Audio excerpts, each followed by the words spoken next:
To Boswell, James Boswell, Esquire.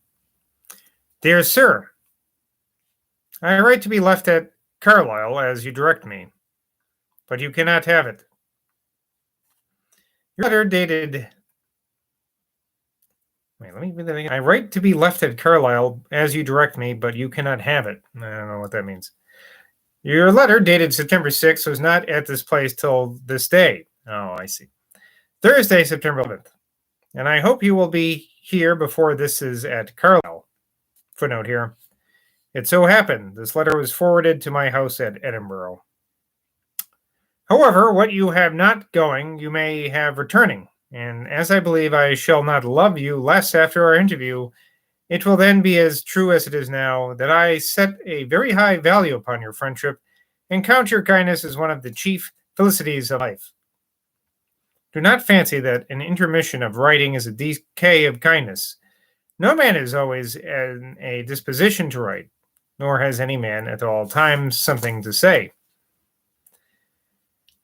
That distrust which intrudes so often on your mind is a mode of melancholy, which, if it be the business of a wise man to be happy, it is foolish to indulge. And if it be duty to preserve our faculties entire for their proper use, it is criminal. Suspicion is very often an useless pain. From that and all other pains, I wish you free and safe. For I am, dear sir, your most affectionately yours. So he switched it up that time. Ashbourne, September 11th, 1777, Sam Johnson. All right, I'm off to a little rough start here. Let me, hopefully going forward, it'll be a little bit more logical. On Sunday evening, September 14th, I arrived at Ashbourne and drove directly up to Dr. Taylor's door. Dr. Johnson and he appeared before I had got out of the post-chaise and welcomed me cordially.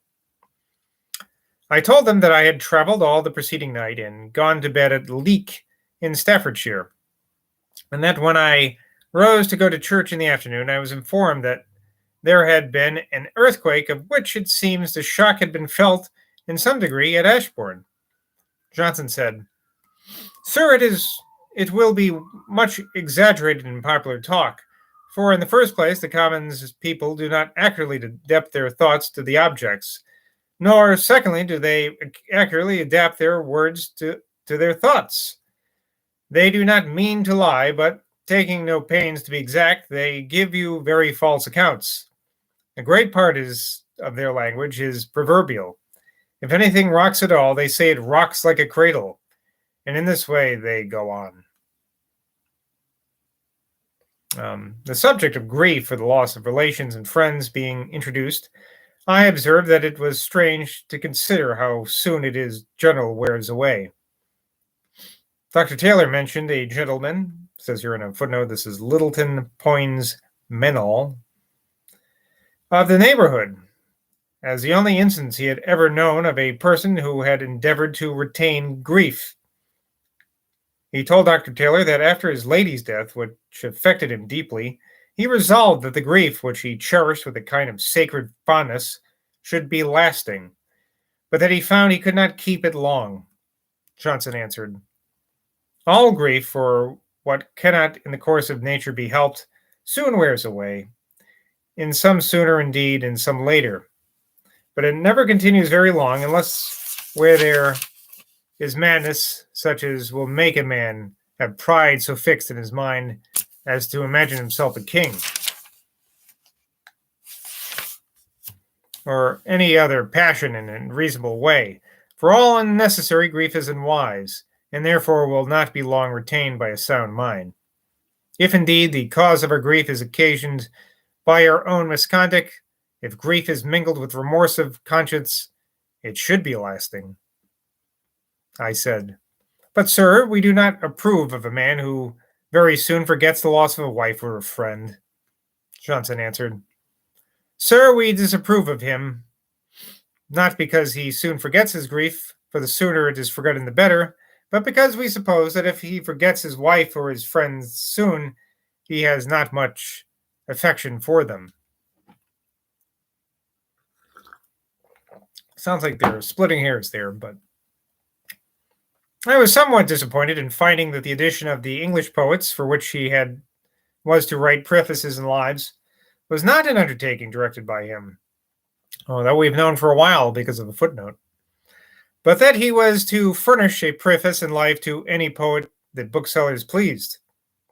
I asked him if he would do this to any dunce's works if they should ask him. Johnson said, "Yes, sir, and say he was a dunce." My friend seemed now not much to relish talking of this edition. On Monday, September 15th, Dr. Johnson observed that everybody commended such parts of his journey to the Western Islands as were in their own way.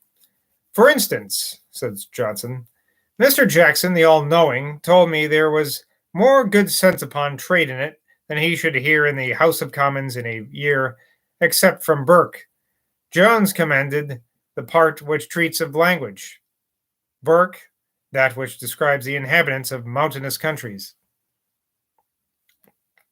After breakfast, Johnson carried me to see the garden belonging to the school of Ashburn, which is very prettily formed upon a bank, rising gradually behind the house. The Reverend Mr. Langley, the headmaster, accompanied us.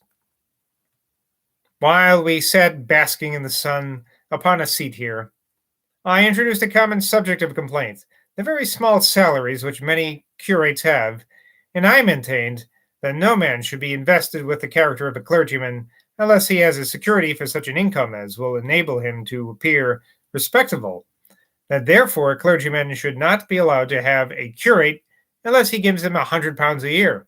If he cannot do that, let him perform the duty himself. Johnson said, "To be sure, sir, it is wrong that any clergyman should be without a reasonable income, but as the church revenues were sadly diminished at the Reformation, the clergy who have livings cannot afford, in many instances, to give good salaries to curates without leaving themselves too little. And if no curate were to be permitted unless he had £100 a year, their number would be very small, which would be disadvantage, as then there would not be such choice in the nursery for the church, curates being candidates for the higher ecclesiastical offices according to their merit and good behavior." Johnson explained the system of the English hierarchy exceedingly well. "It is not thought fit," said he, "to trust a man with the care of a parish till he has given proof as a curate that he shall deserve such a trust." This is an excellent theory, and if the practice were according to the Church of England would be admirable indeed. However, as I have heard Dr. Johnson observe as to the universities, bad practices does not infer that the Constitution is bad. We had with us at dinner several of Dr. Taylor's neighbors, good civil gentlemen who seemed to understand Dr. Johnson very well, and not to consider him in the light that a certain person did, who, being struck or rather stunned by his voice and manner, when he was afterwards asked what he thought of him, answered, "He's a tremendous companion." That person, according to a footnote, was George Garrick.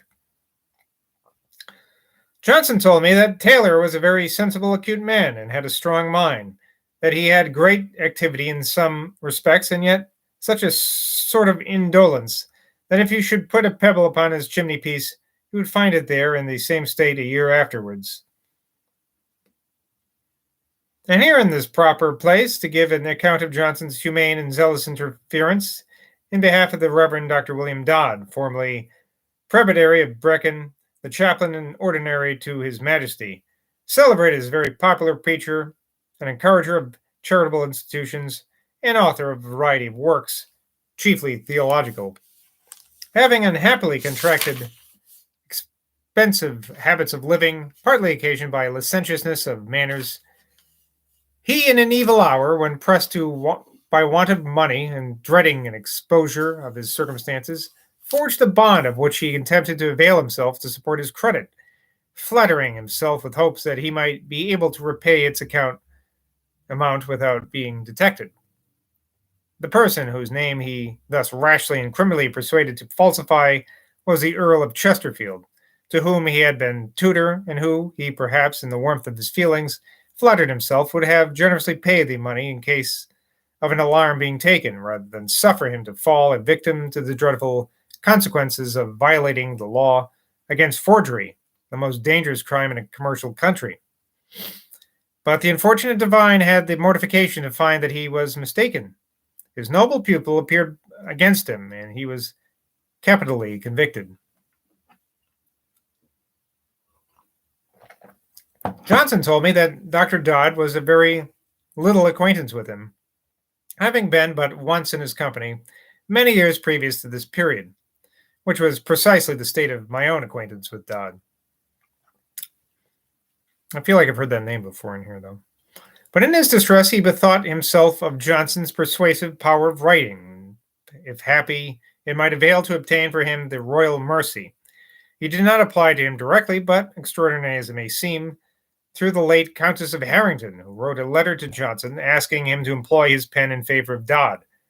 Mr. Allen, the printer, who was Johnson's landlord and next neighbor in Belt Court, and for whom he had much kindness, was one of Dodd's friends, of whom, to the credit of humanity, be it recorded, that he had many who did not desert him, even after his infringement of the law had reduced him to the state of a man under sentence of death. Mr. Allen told me that he carried Lady Harrington's letter to Johnson, that Johnson read it, walking up and down his chamber, and seemed much agitated, after which he said, "I will do what I can," and certainly he did make extraordinary exertions. He this evening, as he had obligingly promised in one of his letters, put into my hands the whole series of his writings upon this melancholy occasion, and I shall present my readers with the abstract which I made from the collection, in doing which I studied to avoid copying what had appeared in print, and now make part of the edition of Johnson's works, published by the booksellers of London, but taking care to mark Johnson's variations in some of the pieces there exhibited.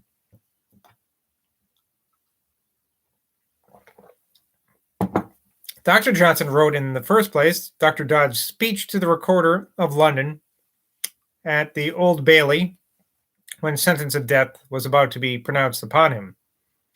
Wow, you can go to sentence to death for forgery. Too bad we don't have those rules nowadays, huh? For some people, at least, in Wall Street. He wrote also the convict's address to his unhappy brethren, a sermon delivered by Dr. Dodd in the chapel of Newgate.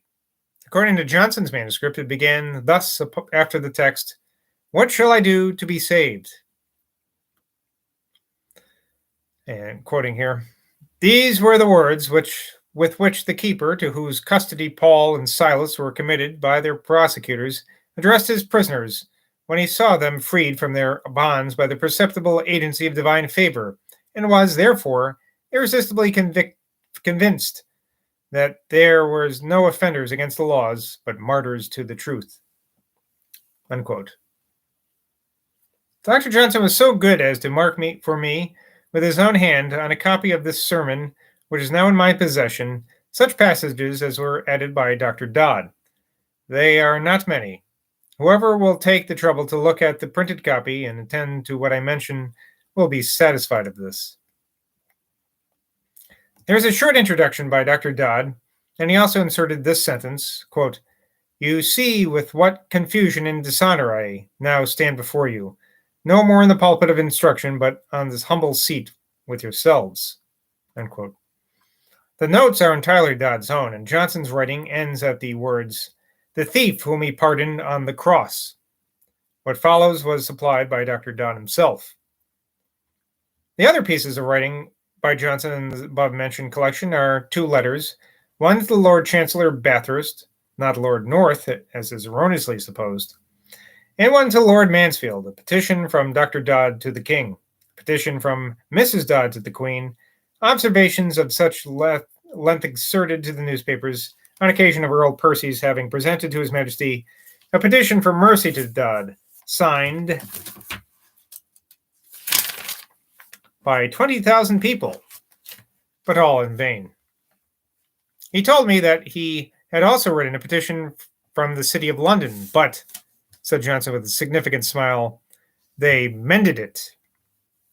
Footnote here about that. Having unexpectedly, by the favor of Mr. Stone of London Field, Hackley, seen in the original in Johnson's handwriting of the petition of the City of London to His Majesty in favor of Mr. Dodd, I now present it to my readers, with such passages as were omitted enclosed in crotchets, and the addition of various marked in italics. Okay, I'm not going to read the bracket. I'm going to read the whole thing. I'm not going to tell you when the brackets are. That William Dodd, Doctor of Laws, now lying under sentence of death in Your Majesty's Gaol of Newgate for the crime of forgery, has for a great part of his life set a useful and laudable example of diligence in his calling, and as we have reason to believe, has exercised his ministry with great fidelity and efficacy, which, in many instances, has produced the most happy effect. That he has been the first institutor and a very earnest and active promoter of several modes of useful charity, and that therefore he may be considered as having been on many occasions a benefactor to the public, that when they consider his past life, they are willing to suppose his late crimes to have been not the consequence of habitual depravity, but the suggestion of some sudden and violent temptation, that your petitioners, therefore considering his case as in some of its circumstances unprecedented and peculiar, and encouraged by your Majesty's known clemency, they most humbly recommend the said William Dodd to your Majesty's most gracious consideration, in hopes that he will be found not altogether unfit or unworthy to stand an example of royal mercy. So some of that was in a couple of those lines were omitted, I guess, the bracketed parts that. I didn't tell you which. You're going to have to guess. Anyway, the last of these articles, which Johnson wrote, is Dr. Dodd's last solemn declaration. I keep on thinking when I hear Dr. Dodd, what is it, the Church of the Subgenius? Isn't that guy's name Dodd?